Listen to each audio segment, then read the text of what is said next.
सावन का महीना शुरू हो चुका है और ऐसे में सभी लोग पूरे महीने भी उपवास रखते हैं, तो ऐसे में साबूदाना वड़ा ना बने ऐसा तो बिल्कुल भी नहीं हो सकता। तो चलिए आज मैं बनाना बता रही हूँ साबूदाना वड़ा। क्रिस्पी कैसे बनाना है, साथ में चटनी भी बनाएंगे। और साबूदाना वड़ा काफ़ी लोगों का तेल में बिखर जाता है, तो आज पूरी ट्रिक के साथ बनाएंगे जो आपको काफ़ी आसानी होगी बनाने में। तो साबूदाना को मैंने 2 पानी धोया और कटोरी में भर के रख दिया, तो कुछ इस तरीके का फूल गया। 1 कटोरी साबूदाना में मैंने लिया है 2 चम्मच बारीक कटा हुआ करी पत्ता और 2 ही उबले हुए आलू। वैसे आप इस रेसिपी को कहाँ से देख रहे हैं कमेंट में ज़रूर लिखा कीजिए, और वीडियो आपको पसंद आती है तो लाइक भी किया कीजिए, चैनल को सब्सक्राइब कर लिया कीजिए। और मैंने मिक्सी के जार में क्या रखा था, मूंगफली का पाउडर। तो मूंगफली का पाउडर इस्तेमाल करें या तो इसे दरदरा कूट के। स्वाद के अनुसार मिर्ची, 1 चम्मच जीरा, ड्राई मैंगो पाउडर डाला है, नमक डाला है। आप ड्राई मैंगो पाउडर की जगह नींबू का जूस भी इस्तेमाल कर सकते हैं। और इसे इतना मिक्स करें कि ये प्रॉपर तरीके से डो के फॉर्म में आ जाए। इतना हमें मिक्स करना है, ज़्यादा समय नहीं लगेगा। ये मिक्स हो चुका है और बस एक पोर्शन लेंगे छोटा सा और इसे टिक्की का शेप दे देंगे कुछ इस तरीके का। लेकिन मैं चीज़ वाला बना रही हूँ तो एक और बनाना दिखाती हूँ आपको चीज़ वाला कैसे बनाना है।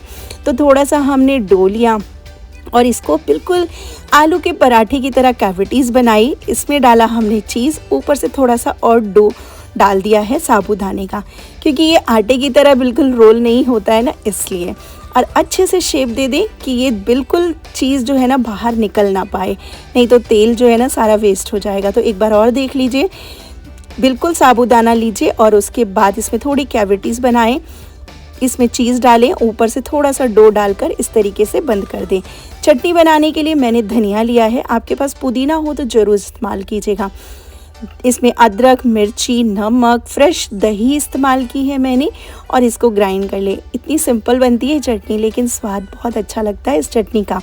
कढ़ाई रखकर इसमें तेल डालेंगे। मैं राइस ब्रांड इस्तेमाल कर रही हूँ ऑयल, आप चाहें तो मूंगफली का या देसी घी भी इस्तेमाल कर सकते हैं, क्योंकि फास्टिंग के लिए तो देसी घी सबसे बढ़िया रहता है। अब इसे हम अच्छे से फ्राई कर लेंगे।